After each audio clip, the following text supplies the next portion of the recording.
Hello and welcome to Audio Documentaries with Dweezil Zappa. How you doing tonight, Dweez? I'm doing well. How are you? Good, good. I'm excited to come back, and we're going to do a new one tonight. We're going to do Go With What You Know, Go and with what you know. Yes, I do not remember exactly when that came out. Was that 2008, maybe? six.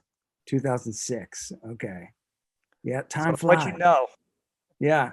Well, that makes sense actually because 2006 was when Zappa Plays Zappa started, and that was the last record that I made before all of that happened. And I think we started touring in about May of 2006, but I don't know when Go With What You Know came out. I don't know if it came out before we started touring or if it came out later in the year.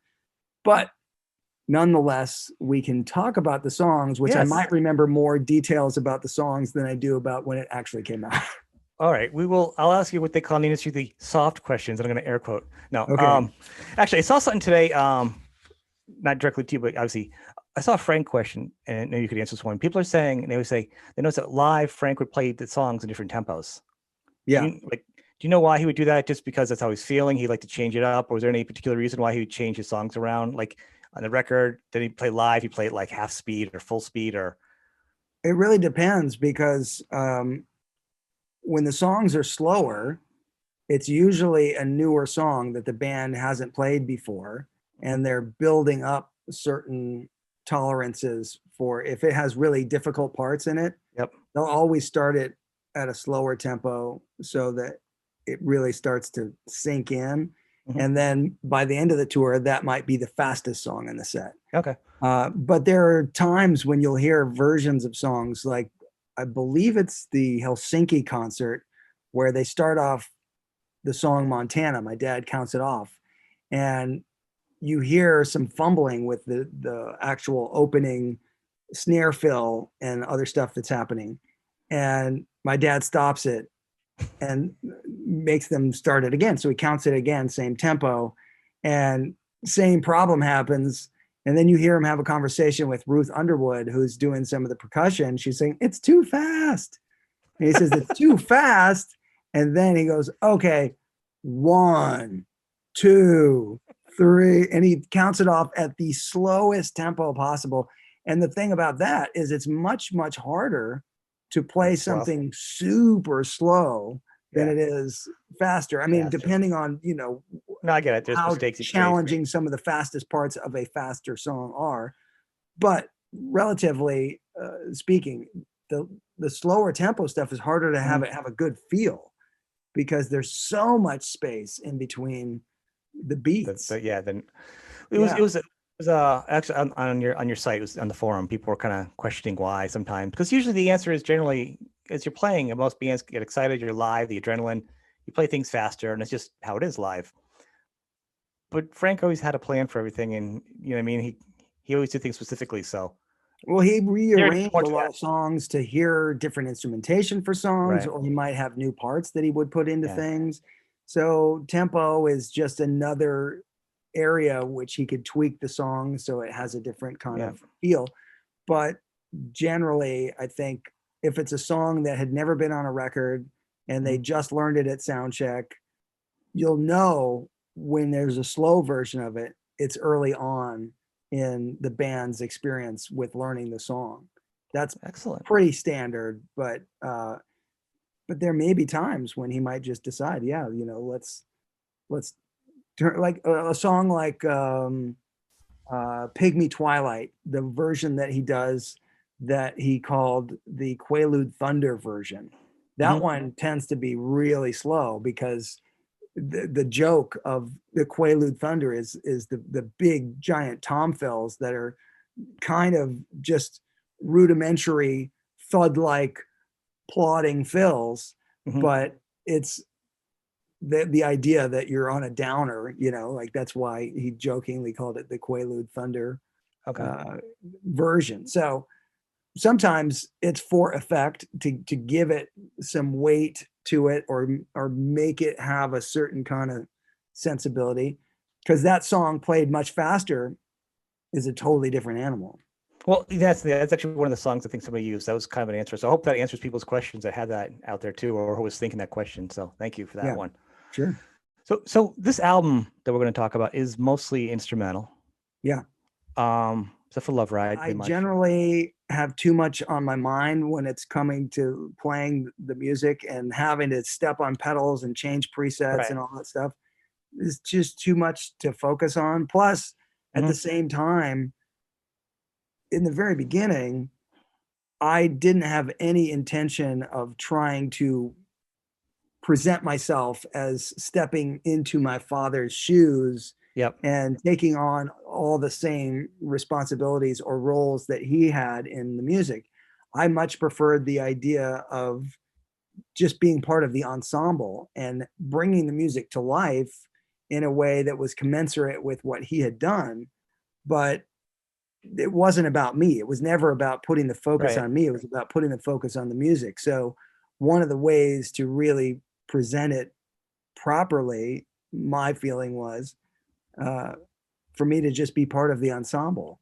Hmm. And the things that would be drawing attention to the front of the stage were certain things that I might be playing on the guitar that had never been played on the guitar. So things that are really complicated, like in Inca Roads, the marimba part or something, from the audience, you can't see over the shoulder to see exactly what's going on there. Right. You can barely even tell that something crazy hard is happening there from the audience. But if I'm playing that same part on the guitar and it's at the front of the stage, you can see that that's an incredibly hard thing to do. Hmm. So a lot of the things that I took on challenges were things like that, where I would learn to play something that had never been played on the guitar before, St. Alfonso's Pancake Breakfast, or some other really difficult melodies within my dad's music. And the point of that was to show the dedication that I had to the music, but also put it forefront so you could see this is not something that you just walk up and play. This takes Right. time and practice and again dedication to make it be evident that okay, if you put in the time, you can get this stuff to sound so it's like I said, commensurate with. You want an apples to apples comparison, you know. Right. No, I mean, I know you do like a little bit there, and of course, I understand that. That's why I realize it is hard. Like you always say that. I mean, like more towards your solo stuff prior to this, Um, live I vocals and hadn't stuff. done I a mean, lot of maybe. touring or revolving around too much of my own solo music, and I've always felt much more uh, inclined to just focus on the guitar anyway. I Right. don't really ever think of myself as a lead singer or a singer in general. I can do some things that will work for certain scenarios, but um, when I do stuff like a song like Love Ride, that's just me really was me goofing around in the studio, seeing like, well, what would happen if I tried these notes for a harmony? And that's really just for my own musical It is edification. that song is more Beatles than any time at all. Well, I mean, every so often there that was kind of maybe like Doesn't Beatles sound like meets the the Beatles, but has that yeah, vibe. yeah, but like the vocal parts on it, it's like Beatles mixed with Beach Boys mixed with Bulgarian Women's Choir. You know, there's a Right. couple of notes in there that are really stacked in there pretty tight sometimes. Yeah. Well, I mean, I love the sound of voice leading background harmonies Mhm. in the music of the 60s or really the 50s through the 70s. Right. That was a big thing, is all these cool parts that have counterpoint, and some of the bands that did it in the best way in the world of rock, obviously, the Beatles, of course, but Okay. Queen, also Cheap Trick, the Hmm. Cars. I mean, this is all stuff that I loved. You got classics like Beach Boys things. The Beach Boys, generally, the music is not necessarily the thing that I love the most, but I do love the texture of the harmonies and the way that stuff's arranged. Right. Um, but I think that that's always been some sort of a background influence in the Mhm. things. But I can pinpoint lots of things like that that were always standout things. Like I can see for miles from the Who, these cool things that just build, and they sometimes converge and go different directions. And sometimes you have these stacked bits that have just maybe they could be a step apart or a full step apart, you know, like a minor second or Yeah. something. But that kind of stuff, it exists in my dad's music, but in these other examples that we're talking about, it's more in the world of popular music. And when somebody tries to take something and twist it in there and still make it fit into pop music, but it has this other edge to it, like Paperback Writer is a perfect example from like the Beatles, where it's these really cool things happening with the harmonies in there, but at the same time, it's really got a pop hook, and it's got this really heavy guitar sound, heavier than you actually think when you really listen to it. It's like that's pretty gainy and distorted for what the rest of that song is. So it's all those kind of things have always been a big influence on me and wanting to experiment with different things in the studio. And a song like Love Ride was, you know, the vocal parts were all those things that we just talked about, kind of shoved in there, here or there. And it's just me playing around, seeing what I could do. But then the rest of the song has kind of some synthesizer things that I programmed and some guitar stuff that sounds more guitar synth-like than it does rock guitar. But it was just like a textural thing that I was trying to do. I was working on all these different things on that record to bring about different things that I could do with the guitar.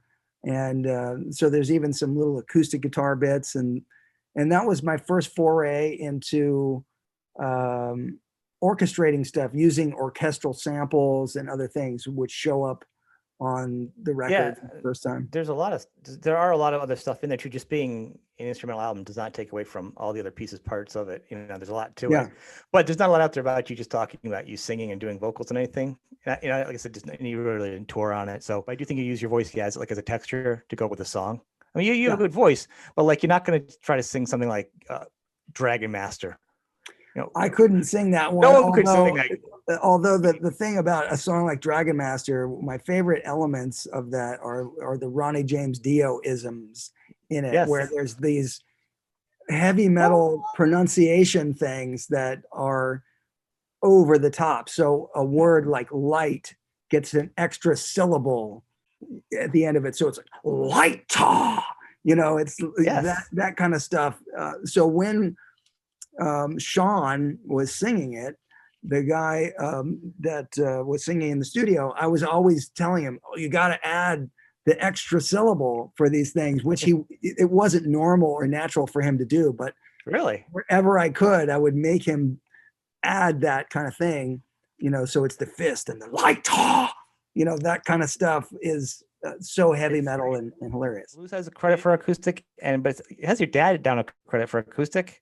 I don't know how. Well, it's because he plays acoustic guitar on Peaches on Regalia. So the version of Peaches that's on the record is the actual recording from Hot Rats, but I have added my own guitar to the recorded elements from the original. So instead of organs and other stuff, I learned the organ parts on the guitar. And so there's multiple layers of guitar recreating a lot of textures that were on the original version. And what's cool about this version is there's a section where there's almost a little bass solo, and that wasn't on the original.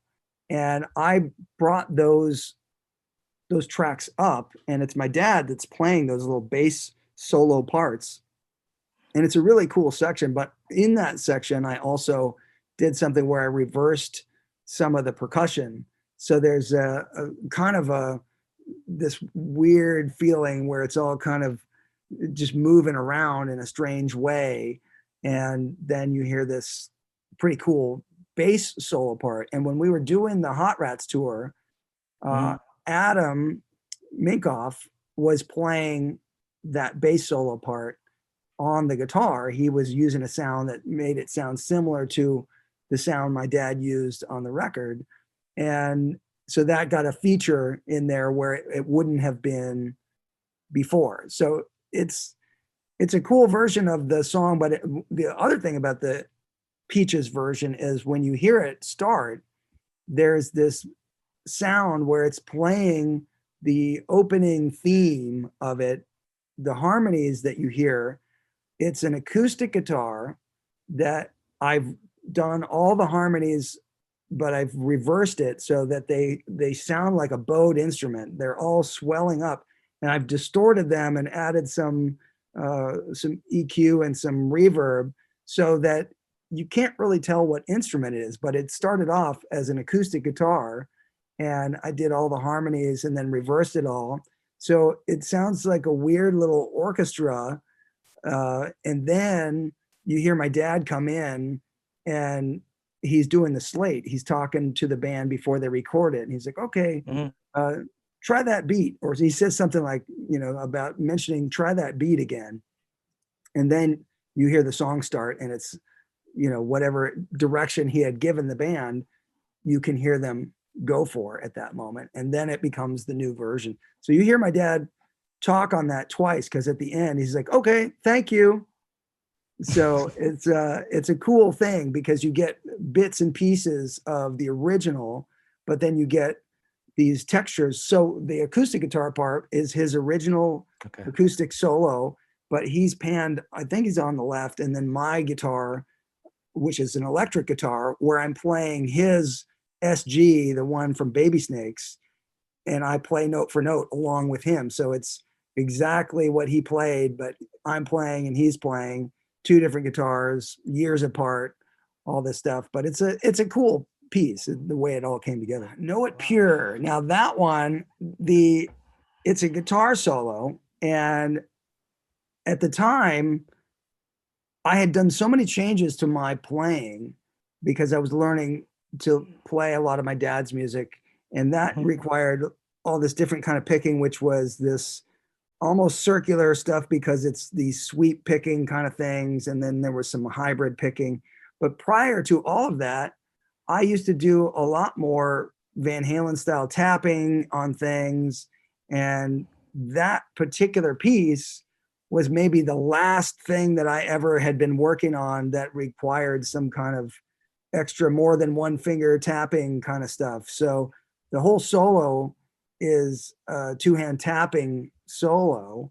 But if you look in the mirror of Know It Pure, you'll see it read eruption. So that the word is basically just eruption backwards. I would really probably struggle now to try to relearn how to play that because it had a lot of intricate stuff, two-hand stuff, and some weird rhythmic things. It's into a place where there's almost a classical cadence in the same way that eruption towards the end has a little classical cadence, but there's these other things in it that had these weird rhythms to them where the left hand was independent of the right hand, and there was things that were poking in between. And I wouldn't even know the first thing about how to play that. I used to have another song on another record that was even more complicated that was called Flaxtension, which had a lot of two-hand tapping stuff, but some really crazy rhythms. And Terry Bozzio played the drums on that, and he would have to follow some of the things that I did note for note. We would have to play it synchronized together. And I used to do some really complicated things like that. Even the song Purple Guitar had a ton of complicated things in it. But Know It Pure was kind of like, okay, this is just guitar. There's no other stuff on it. And melodically, I think there's some interesting things in it. But if I had to sit there and play it, it would probably take me a month to figure it out at this point. It is interesting. It really does feel like the beginning of the mesh and the change for your playing too. It's kind of a fun little statement of time, like a photograph. So actually, Terry actually plays on this album. Does he play the whole album? I see him getting credit. He plays on the song Rhythmatist. Yeah. That's the only the intro and the song itself. Okay. That's where he plays. All right. So Fighty Bitey. Fighty Bitey was the name of a cat that I had, and it was a cat that was in a box at a grocery store. Somebody was just giving away kittens. And I grabbed this cat. It was a black cat with a little bit of white on its face and white socks, basically. And that cat was, I originally named it Neko, which is the Japanese word for cat. But the cat's personality was, it was the sweetest cat. You could pet it, and the moment you looked the other direction while you were petting it and you didn't give it full attention, it would turn over and it would immediately start to annihilate you. It would try to like scratch the hell out of your arm and bite you and all this kind of stuff. But if you look back at it, it would then be like super sweet again. So it was the craziest personality of this cat. So it got the name Fighty Bitey. And you would have to give all these warnings to people that this cat was going to really do something to you. And one of the craziest things that it ever did was my brother had a rat at some point as a pet, and he never wanted the cat to get into his room. And he would always instruct his friends, do not let any of the cats in the room. And one day the cat got in, and he got to the cat and he threw it out. He picked it up and he threw it out. And then his friend came back again, left the door open, and the cat came back into the room. Now Amit had gone upstairs and he was playing video games, and the cat ran up the stairs, looked him in the eye, then turned around and then just rocket pissed a stream of piss in his face, and then ran back down the stairs and out of the room. So that was I've never heard that happening. Oh my God. That was hilarious. Yeah, that was the beauty of that animal. It definitely was like, oh no, you didn't just throw me out of the room. I'll show you what happens if you do that, you know. So that is, Fighty Bitey wins the internet for the day. So that is Fighty Bitey was an amazing cat, lived for about 13 or 14 years. And incredible cat, personality for days. But this piece of music has this kind of bite and grind to it. So that's why I called it Fighty Bitey. And it's got a sitar, an electric sitar on it. It's not an actual Indian sitar. It's one of those choral electric ones, like the looks like a guitar but sounds like a sitar thing. But it's got that on it, and I can't remember which guitars I played on it overall, but it does have one of the fastest guitar solos of anything I've ever played, which was kind of the joke, like just try to play as fast as I possibly can. And it's probably nowhere near the abilities of like Yngwie per se, but it's in that style. The first solo that comes in, it's just as many notes as I could possibly play, and it's pretty intense. So I remember that one. I had to warm up quite a bit before I could get a solo that would work for that song. It's an interesting song. All right, so track number 4, CC. Is it CC the Dollar Bunny? Is it CC Money? Yeah, and that stands for car commercial money, because it just sounded like a car commercial. The song had this feeling of like, you know, you could roll out any new model for any cool car company. I never actually tried to get it used as a car commercial, but that was what the name came from. And that's the one that has Blue Saraceno playing acoustic guitar. But it all starts with a piece of equipment that was made by TC Electronics. It had the sound that you hear that starts where it's going whoop, whoop, whoop, whoop, whoop, whoop, whoop, whoop. It's this weird thing that is almost like a feedback loop, where the effect that I had created in there, it was going through this envelope, and the amount of gain that was pushing through the envelope was feeding back and making this weird rhythm.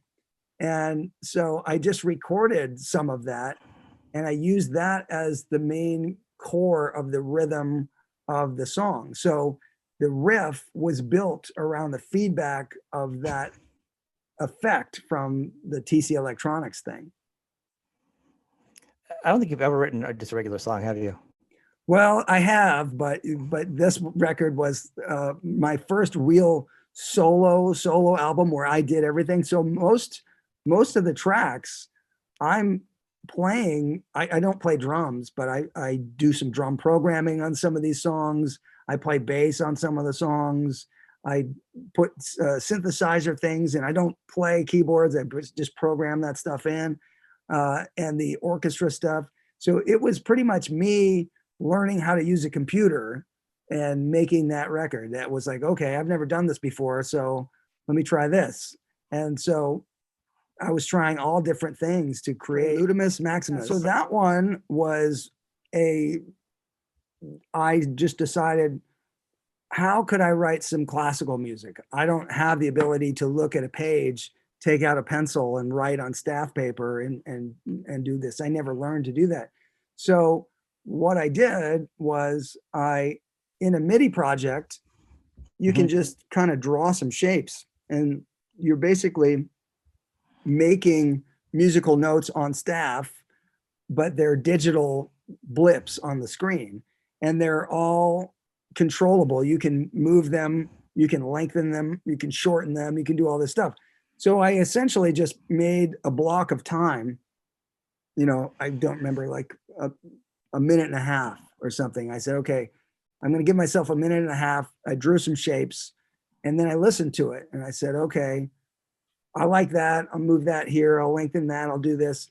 So it was basically an art project on the screen. And once I found a melody I liked, I then could copy that and put it on another track, and I could turn it into a harmony, or I could have counterpoint and make stuff go different directions. And that whole piece of music was written like that. And then I attached sounds from the Vienna Symphony Orchestra sound library that I had on the computer. And that's how it became what it is. Now, oddly enough, I never had any expectation of this, but years later, so that was done in 2006, but maybe 3-4 years ago, that piece of music was played live by a 100-piece orchestra in Holland. I did a concert where I was asked to write music for a 100-piece orchestra, and that was one of the pieces that got performed. So that night, the music was some of my music, some of my dad's music, and one piece of music from Steve Vai, all played by orchestra. And I played guitar on 2 songs with the orchestra. The orchestra played a version of my instrumental song called Shampoo Horn. And then I also played on Watermelon and Easter Hay with an orchestra. But I also had a whole other piece of music that was about a 13-minute piece of music called The Adventures of Dindu. And that was the real, like, the extravaganza version of the technique that I just told you about, where I wrote that piece of music just by drawing shapes. I didn't ever pick up an instrument. I didn't work out anything on the guitar. I just did it all on the screen, and then I attached instruments to it. And by the time I got it to sound like something I liked, then I had to take it to Kurt Morgan, who plays bass in my band. He's great at orchestration and can read all the notes and do the notation. So he was able to look at it and go, oh, you have to change the range of this instrument here because a bassoon can't play this note, and you have to do this. And so he got it to where it was on the page properly for an orchestra to perform. But I would have had no idea about those things. I had to get him involved for that part of it. And then when the performance actually took place, he came with me to Holland.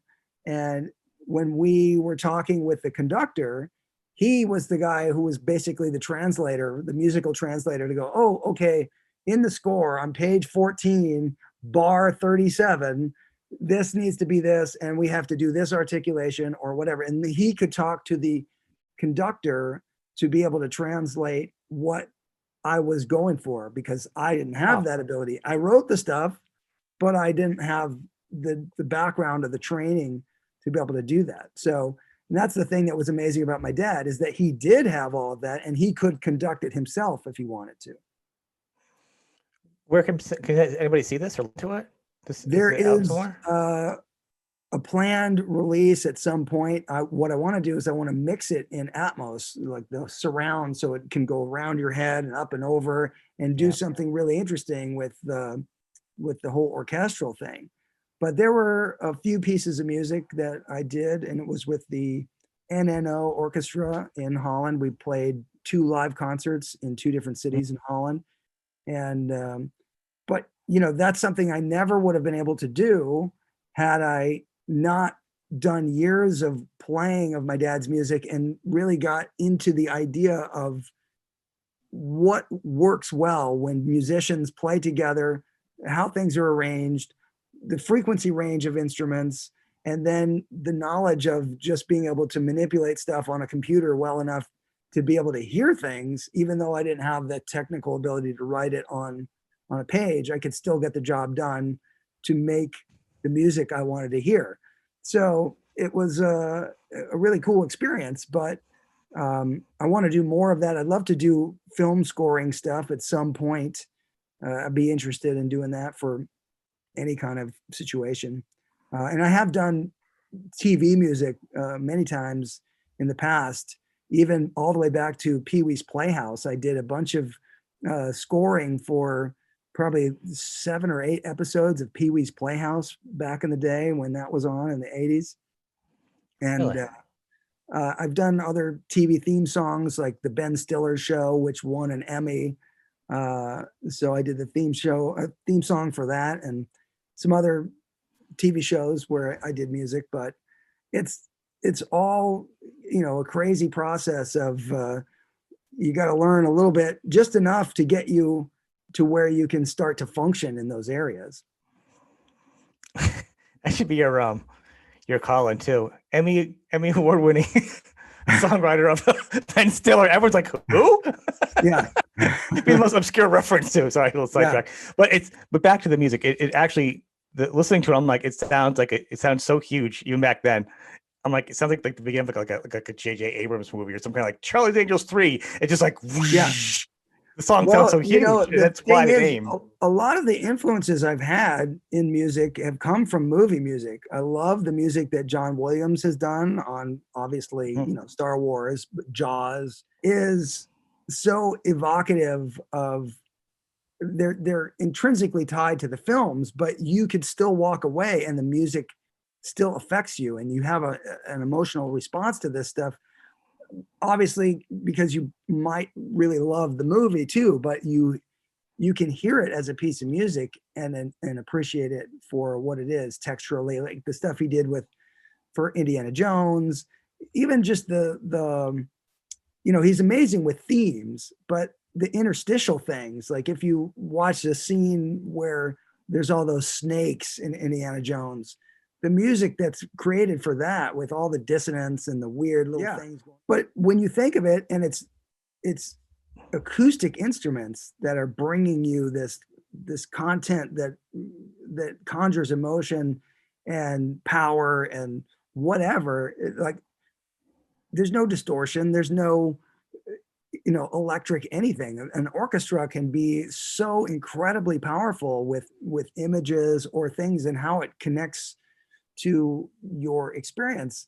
And my experience of writing the music and having it played was pretty interesting too, because knowing what a band can do and writing for what a band can do is very different than writing for what an orchestra can do. And I found out that orchestras are really good at some things and not so good at other things. So in the future, if I write other music, there's things that I wouldn't try to get the orchestra to do, because you just can't get the articulations right. The acoustic balance of the stuff doesn't work on the stage, versus when you're in the studio and you're using a computer to mix samples, you can create the balance that you want to hear. But in real life, you can't. Can't manipulate them. Yeah, well, you would have to have a lot of sound reinforcement and force people to play differently, and the articulations would be different, and it just doesn't have the same thing. So you have to really know the colors of the orchestra and use them correctly to get the best benefits. And that's something that I learned a lot in that, with that performance. So I would definitely do certain things differently when I get a chance to do that again. The Rhythmatist, that song originally was called Dan Halen. And it was I wrote it on an acoustic guitar. It was a red Washburn acoustic guitar that I used to play plugged into an amp. So it was a weird sound, but that became a totally different arrangement by the time I was playing with it in the studio. And it has Terry Bozzio playing drums, and he plays these drum fills that follow along with a lot of what's happening with the guitar. And it used to be more of just a rock instrumental thing, but it got a lot more orchestral stuff on it because of the I had already been dabbling with those kind of sound. And then on the outro, the solo, this is before I had a fractal or before any of that stuff was really becoming a thing. There was a thing called Guitar Rig, which was a Native Instruments direct way of recording. And that's what I used to play the solo on the outro was Native Instruments Guitar Rig. And you used to be able to do some things where you could use a pedal and kind of bring in different sounds or crossfade stuff. So there's a little bit of stuff like that that's happening with some weird delays and reverbs where as I'm playing, certain stuff is like swelling in underneath. But it's that solo is kind of an interesting one because I had only recently discovered or learned really the technical name of the melodic minor scale. And I was playing around with it and I was thinking, oh, this will work here. And I did a few things with it. And it's like a little bit jazzy at times, but it's also, it just gives you a couple of quirky notes in that thing. And I tried to sort of like interweave the parts through what the main riff is on that. So it's a bit of a challenge at times to really find which is the main melodic focus here or there. Because again, one of the things that can happen if you're the only person making the record, which I essentially was, you don't have an outside frame of reference very often unless you're getting feedback by sending it to your friends and saying, hey, what do you think of this? It's just easy to keep adding on layers of things because you're getting bored with what you're hearing. You're like, oh, I'll add something else to this, where maybe a week before it could have already been done, but you're like, maybe it needs one more thing. It's like that's one of the things that can happen. I think the overall goal was to make it feel like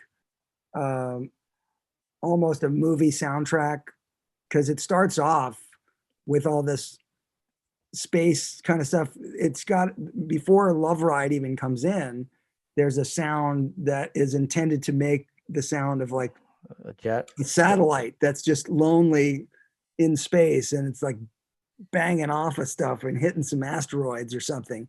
And then the vocal comes in after you hear a couple of these weird little blips and things that are going on. So that the record starts with a bunch of sound effect type of stuff, and then the record also ends with a lot of sound effects, because it's as if there was a spacecraft that landed on another planet and then it blows up, so but there's a bunch of stuff that happens all throughout the record that has sound effect stuff. Even the CC Money thing has a car that drives into an underground parking lot and doors open and close, and then the song starts.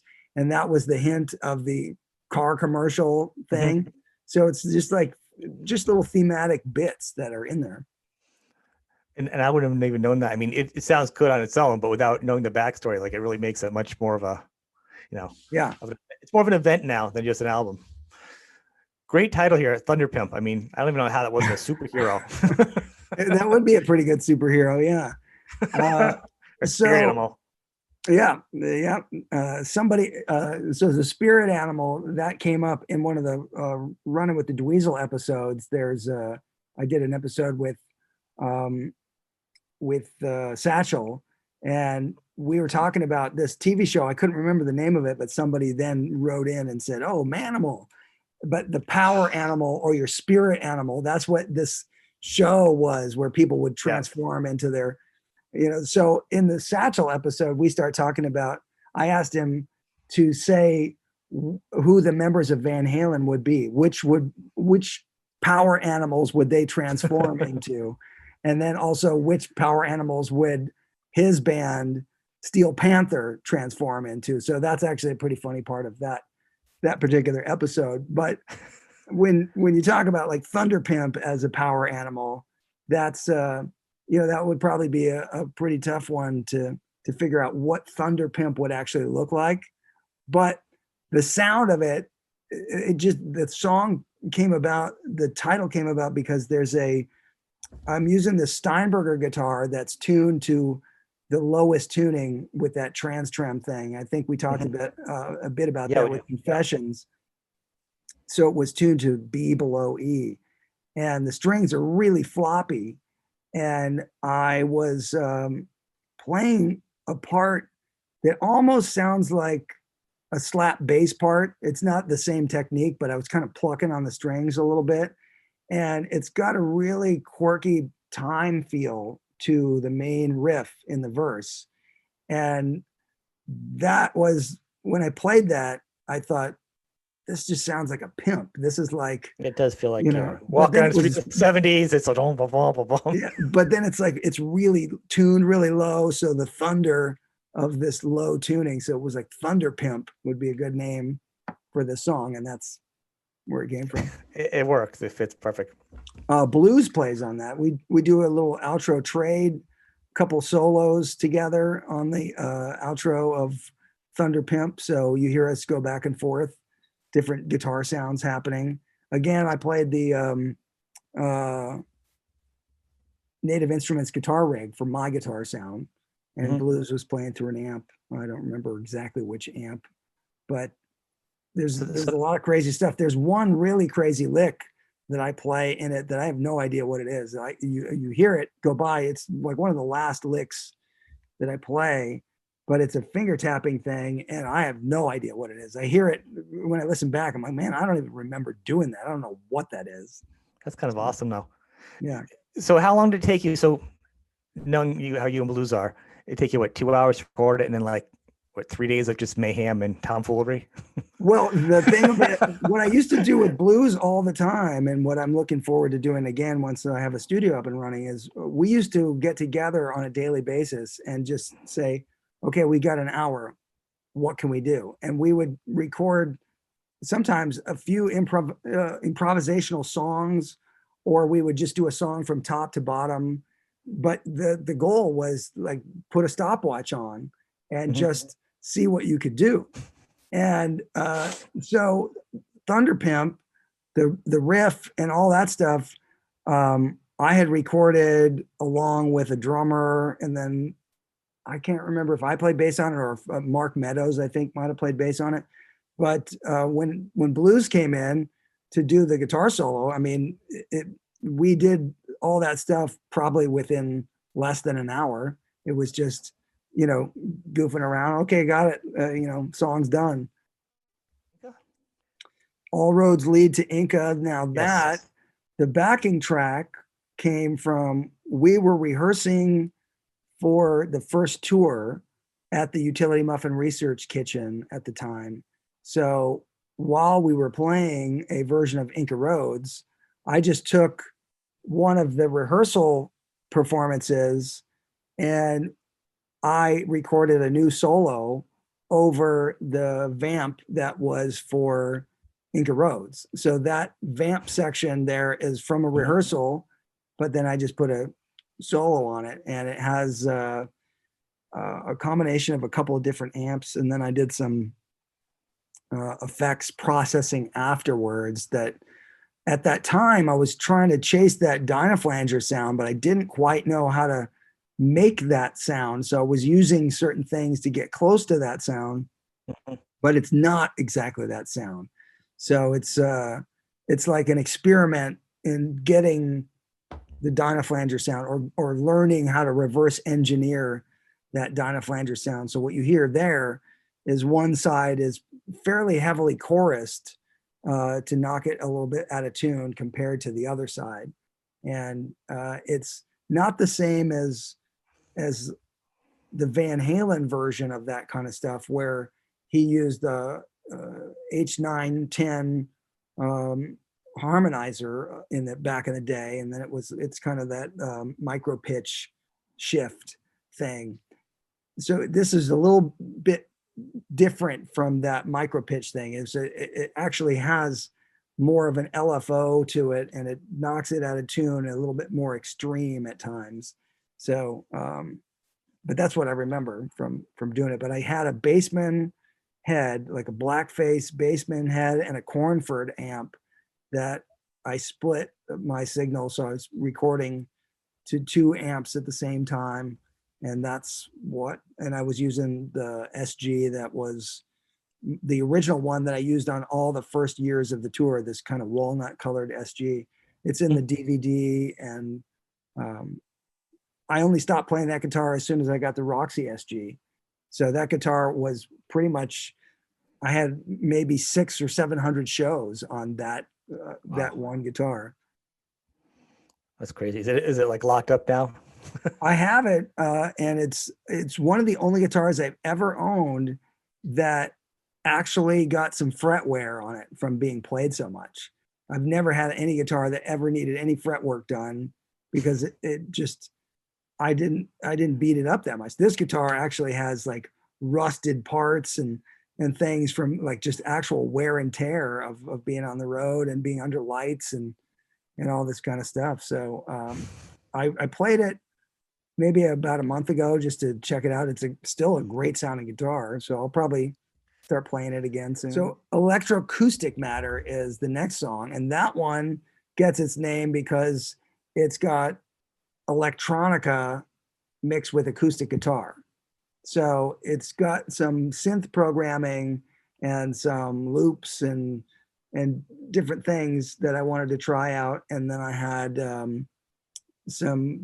couple of different acoustic guitars that I did things with, but then it has a strange guitar solo on it where, again, it's trying to create a similar thing to the Dynaflanger sound, but I played my dad's the Baby Snakes SG, which had this thing in it that's called a green ringer, which is kind of like a fuzz tone with an octave that's built into it. But if you hit 2 strings and you bend one up while you leave your finger on the other one, the notes will start to fight with each other. So like if you had something that was perfectly in tune and you hear a tuning fork, right? But you took another tuning fork that was a pitch above that and you struck them both at the same time, they would beat against each other like this. And that is kind of what this thing does. It freaks out when 2 notes go in different directions. So it kind of just completely creates an upper and lower harmonic and makes weird stuff happen. So you'll hear a few times I'll purposely bend notes in a way to create that effect. And it's like they just kind of scoop up and go in different directions. It's a really weird sound, but that tone is divergent from the rest of the song. It just suddenly it goes into this other place that doesn't sound like the rest of the song at all. So that was an interesting, texture for the record. It's got all these harmonics from an acoustic guitar that I recorded, and then I cut them up, and then I created a loop out of them. So it has a rhythmic figure that's made out of just hitting some other random harmonics. So it's a strange thing, but come to think of it, on the CC Money song, we didn't talk about, there's a crazy synthesizer solo on that song, and that's a solo that I programmed. So it's got all these weird arpeggios and things that happen, but there's no guitar solo on that song. There's a synthesizer solo that happens. Is that the only known non-guitar song of yours, probably? It could very well be. Oh. What got you into doing the keyboards and synthesizers on this one? It was just really about learning how to use the computer and seeing what I could do. Try to hear different sounds and textures. Because I was learning a lot about the arrangement properties in my dad's music and how he would use different instruments and keyboards and things. Initially, with all my early music, it was so guitar rock driven that I didn't have an interest in keyboards. I didn't want it to have keyboards because, in a way, it would neuter the rock element of it. It would just kind of take it into a different direction that I wasn't interested in. But this record, the keyboards came in a different way because sometimes it was for orchestral purposes, but in the case of Electroacoustic Matter or CC Money, those almost go in the area of like EDM or some kind of like electronica music. So I was blending some of those kind of styles with real instruments.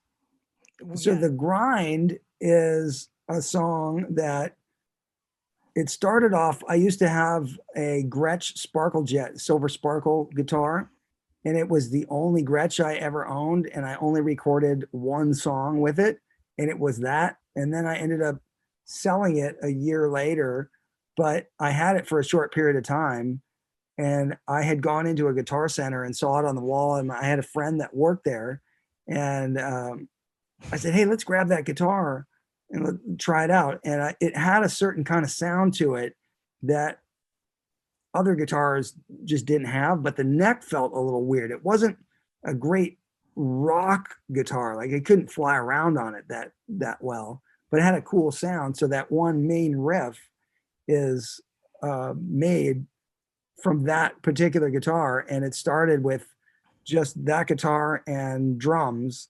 And then I ended up playing bass and adding synthesizer bass with the bass. And then TJ Helmerich played a guitar solo on it. And I played the outro guitar solo, which again was my dad's Baby Snakes guitar with that same kind of octave fuzz from the Green Ringer. But when you listen to that song, it's really like a rhythmic theme for this thing. The drum groove is a very specific thing, and it has answers to it. So the drums will play something, and then there'll be like a bass line mixed with a guitar that answers to it, and then these weird effects at the end of it. And there was this effect, I don't remember the name of it, but it was something I was experimenting with, where you could take a delay and you could decide to add delay only to a high frequency.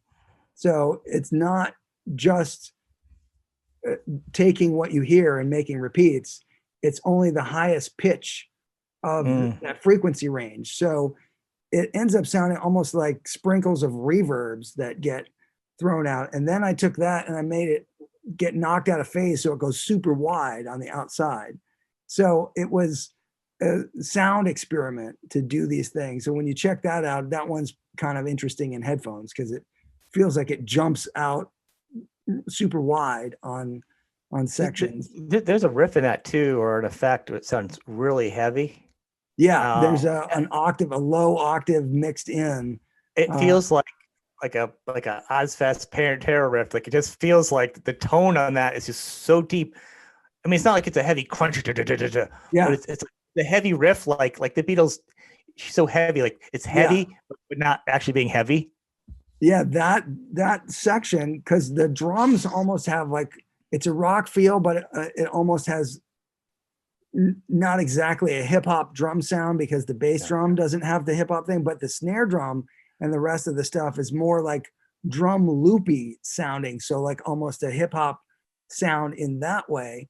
But that low octave is, it's one of those Boss brown octave pedals, but it's blended in with the sound. It's not just that sound of that pedal. So it's blended in. So there's a lot of girth to that particular sound right there.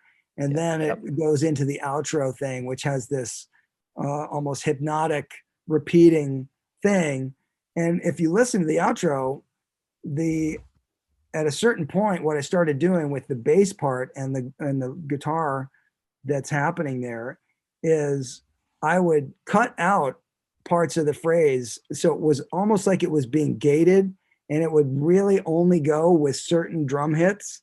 So it would change what the pattern of what the notes were for the thing. Because originally it just had this darn, dan, dan, darn, dan, dan, darn, dan, dan, darn, dan, dan, thing that just kept going.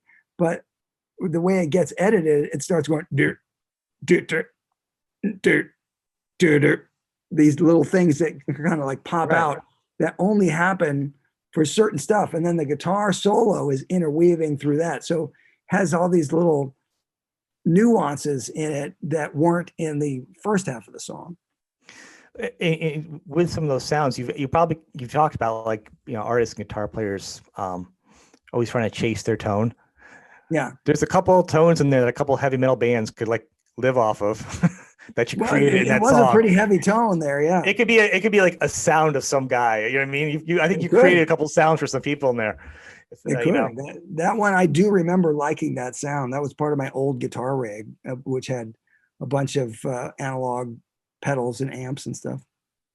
Yeah, it definitely stood out. Then the pace changes. Then you Peaches.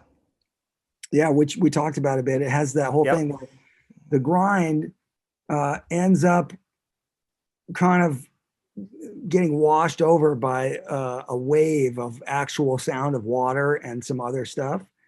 So you end up going underwater, and then the sound of that instrumentation of the Peaches melody with the backwards guitars starts to fade in as you're coming out of the water, and then it transforms into that new version, the hybrid version of Peaches, where it's the original mixed with my new extra guitar parts. Yeah. How about Chunga's Whiskers? So Chunga is another cat. Now Chunga, that cat was such a cool, he was like a Maine Coon style cat. So he was big and he had the long fur and such a really fun personality. And he had super long whiskers. So it was just Chunga and his whiskers. But it's got this kind of playful acoustic guitar part.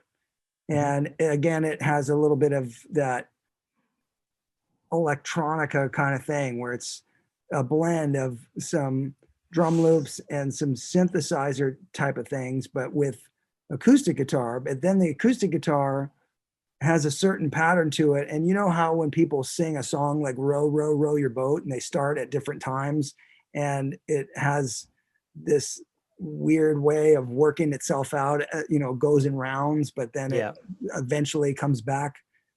So that's what happens with this one guitar part. It starts on one beat, and then I shift it. So the same part starts and it sounds like a delay, but they just kind of have an interplay that's a weird little thing. And that is the acoustic element of the thing. And again, an electric guitar solo that kind of goes into some strange territory that is unexpected compared to the feel of the rest of the song. Yeah. Audio movie this was an experiment where a guy named Jamie Hampton, who is a leader of a dance troupe that is from Portland, Oregon. They do all kinds of choreography that is unexpected and weird. And so he had said, hey, would you like to write some music for some dance production thing that I'm going to do? And I said, sure. What do you need?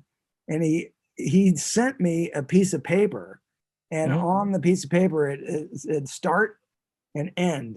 And then there was a graph where it had these points, and it was like, the thing needs to be like 4 minutes and 38 seconds or something. It was like some random number. And then he drew a graph, and on the graph was supposed to be different points of excitement and changes. And he said, this is what I need. And I said, okay. So I just wrote music and I made it target those places where it needed to have big transitions or pulses or changes of excitement. And that was how that piece of music was written. So when you listen to it, it's taking you all these different places. And it would be hard to imagine why somebody would write a piece of music that sounds just like that.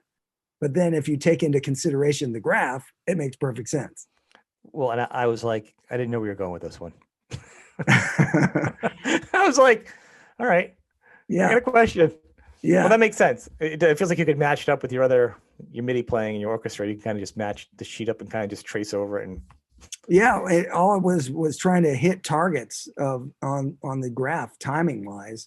And the beginning of it has fretless guitar, and it sounds like it's got this kind of African um, rhythm thing happening, and then kind of a weird little doubled fretless guitar thing that happens.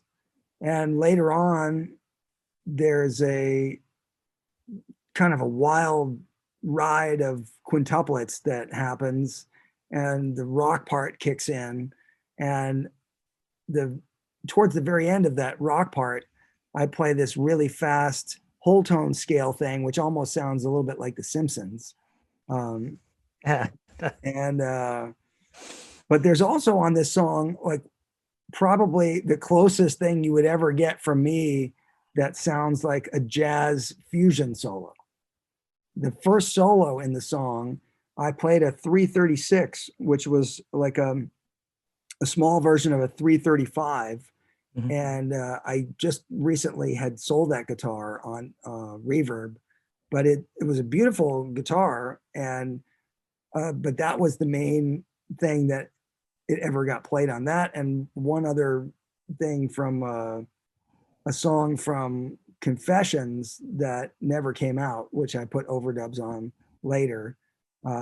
Wait, maybe I put it up on my site. It's called "It's Not My Problem." You can hear that guitar in "It's Not My Problem" as well. But the that particular solo on Audio Movie has these almost bebop esque type of licks, which I had never even attempted to play anything like that. But that's the closest um, that you'll hear on anything of mine. Very different from my normal playing. the whole song is very different. I mean, all your songs are different, but that one just feels like the most different, of all to me. I don't know why. Yeah, well, it goes a lot of different directions, and it is what it is. It's an audio movie, so it has that the ending that we talked about, where it becomes like a spaceship, and it's like the machines have taken over the world, and then Hmm. everything blows up. Well, once you read the title, you're like, well, it is what it is. You really can't expect it to be anything different. It's an audio movie that kind Yeah, of gives you free reign to do whatever you want with it because you're like, it's in the title. There's no yeah, surprises here.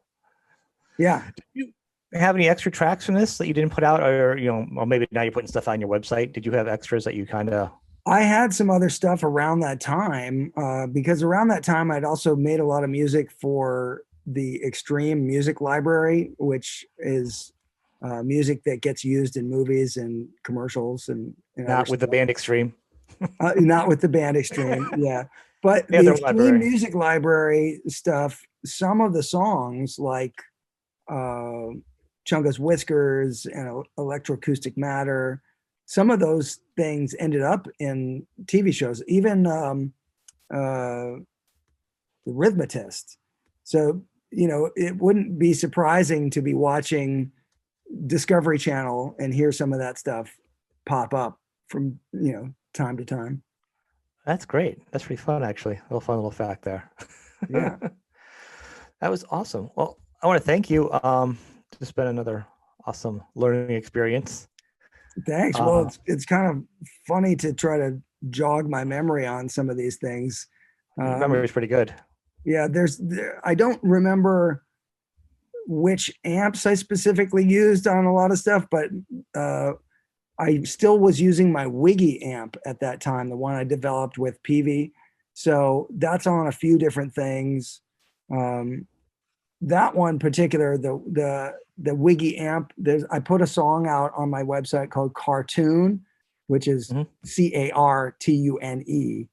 That one is all the original Wiggy amp and no effects pedals or anything. So it shows the wide range of the sound that you could get. And I played a Les Paul and a Stratocaster. In fact, I played the Hendrix Strat on Oh, that one. But it's around that time, I was trying to build a guitar rig to use for the first Zappa Plays Zappa tour. And I was going to use one of the Wiggies, but I ended up using two Cornford amps for the first tour. And then that became two Fuchs amps with a Fender amp that was a center channel. And then that whole thing just turned into something even more when it turned into like the crazy Twin Towers rig. And at that point, I could do a lot of really cool things to replicate some of my dad's best guitar sounds, but the guitar rig itself was too problematic to have on the road because it was too many connections and stuff was yeah. failing all the time. And that's when Fractal came out, and I switched to that and created presets that helped me do a lot of things. So if I look back to all the stuff that I've recorded over the years, I learned a lot of different things, how to use things, but I got much more technically savvy at the point around like 2005, 2006 is when I was really jumping into learning how to do a lot of things, whether it was recording or using computers or using things like, all these different things I was programming in my guitar rig. And then the Fractal became like a whole new level of sound design. And nowadays, I'm getting ready to do even more deep dives into heavy technology for audio because I have my studio set up to record and mix in Atmos. So that gives you like a completely three-dimensional space where you can Mhm. have around you, up and over you, and all this different stuff. So I'm pretty excited about what's going to be possible for not only my own new music, but collaborations with other people and different artists and whatnot. You got a lot of work to do. You got a lot of Yeah, promises out there. couple of things to learn how to use. You got that. You got everyone's going to album. Everyone's talking about what are you going to do for Zappa to Zappa? What are you going to do with your super guitar album? Well, I have a lot I of know. filmed concerts You from got that. all over the years, so I'm going to create specials out of those. It would be great to make a movie about the whole reason why the tour ever existed in the first place. A Oh yeah. documentary about following in the family footsteps of making music. If my dad was a medieval shoemaker and I had to learn how to make shoes, I would have kept the shoe recipe and done that whole thing. So there could be a good way to tell the story and use a lot of these filmed concerts and other interviews and things to put it all together. So maybe one of these days something like that will take place. So there's a lot to think about, but I need about 73 more hours in each day to be able to Yeah. get the stuff All done. right, Dweezil. We will just again next week, and I will surprise you. All right. Yes, that sounds good. Who knows what it will be, but whatever it will be, it will be. I'm sure you'll know.